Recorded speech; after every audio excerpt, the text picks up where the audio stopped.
Welcome back to Netflix and Chill. Today we're going to be talking about one of the best films of 2018 on Netflix so far, The Ritual.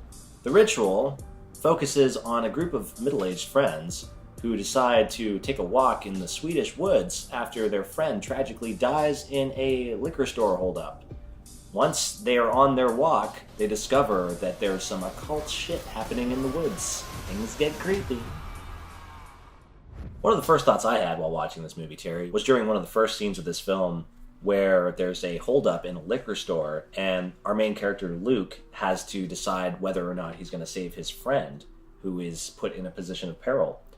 I think this is a very interesting concept because I think we've all been in a position where we put our own self before somebody else's. I mean, if you were to read Richard Dawkins' The Selfish Gene, it is almost scientifically proven that altruism is bullshit.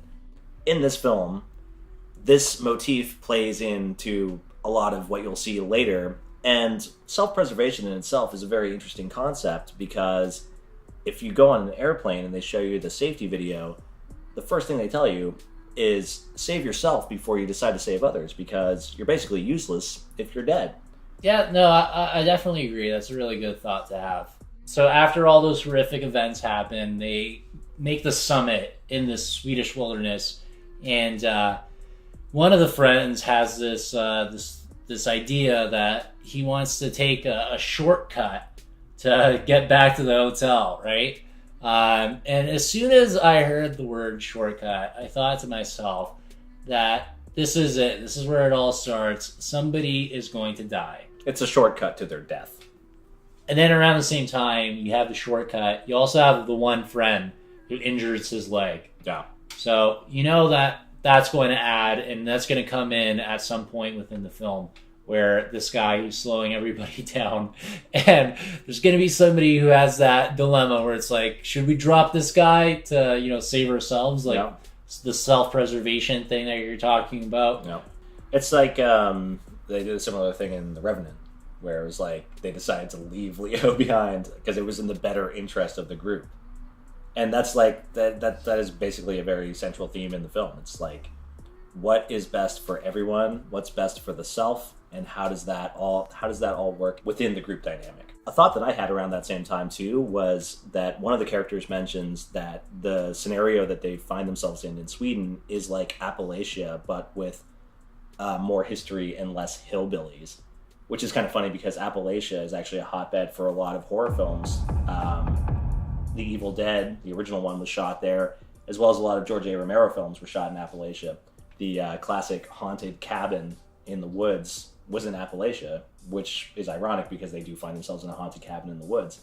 So I don't think this was any coincidence. I think that this was pretty intentional, and it was probably a nod to, the horror genre in general. The thing that happens a lot when watching a horror film is you try to pinpoint, red flags. Things that are telltale signs that something is about to happen. Yeah. And the first one was, the shortcut. And I think the second was the bloody carcass hanging in the woods. Now, this was not your ordinary bloody carcass as if a wild beast or animal within the woods attacked another animal. It was strung up in this weird ritualistic kind of way. Yeah. It was ripped open, gutted.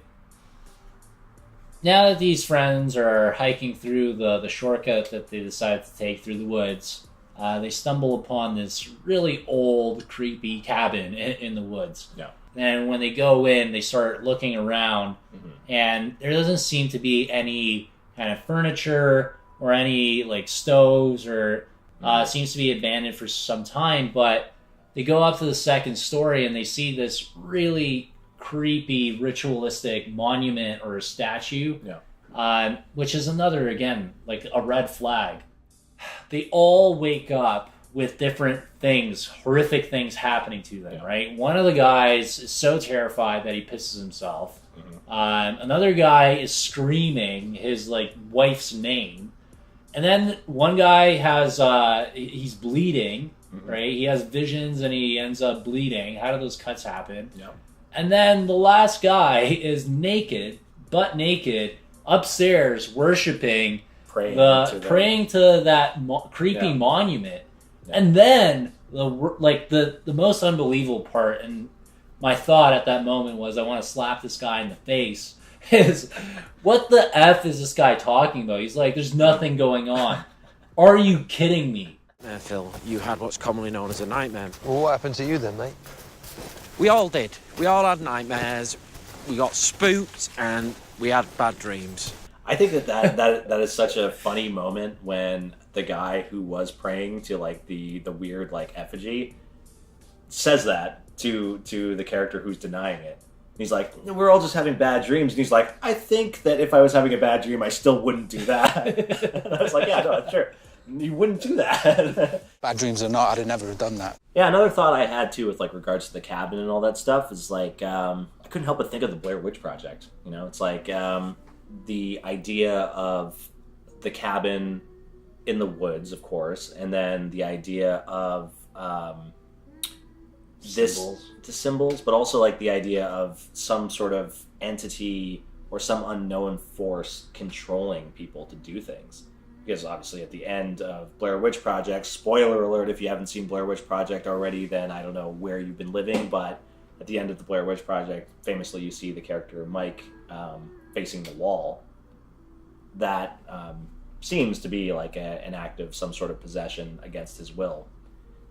We see the same thing in this film, so I think that this film, obviously, if it's not a nod to the Blair Witch Project, it is definitely probably inspired by films like the Blair Witch Project that have to do with the occult and perhaps witchcraft.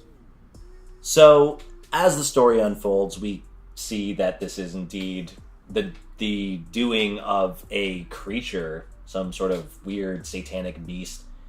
Now, this animal, if you can call it that even, is an amalgamation of a lot of different things. Like, it seems to have the body of a horse, it seems to have the arms of a man, and then it also has this extended portion of what seems to be like a goat, like a sabbatic goat. Now, I have been a fan of metal music for a while, and the Nordic countries are very keen on black metal music. Black metal music has a lot to do with the occult and Satanism, and they do a lot of weird stuff out there, like burn down churches, which I'm not condoning, but it happens. And the goat really represents a lot of that. So I don't think that this was any sort of coincidence either, that they included this in the film. I think that this was a direct nod to how sort of the fandom around black metal music is very cultish, you could say. Okay, so needless to say, we love this movie. It's a pleasant surprise. Bad horror movies just all over the place on Netflix, but The Ritual was really a great film in a lot of aspects. One of the best films of 2018. Totally. So, we are going to rate this 8 beer cans out of 10 beer cans. This was definitely a great experience. I loved it. Loved it.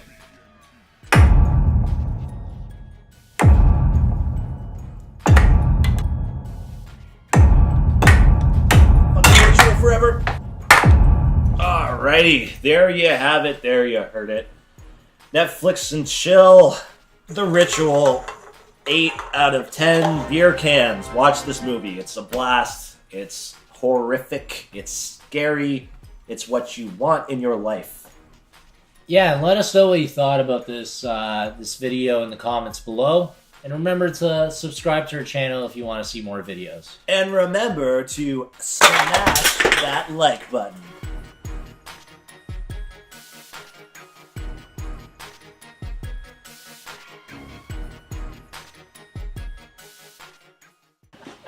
What did I do? Where's it? Do you have favorite hat? Yeah. It was worth it.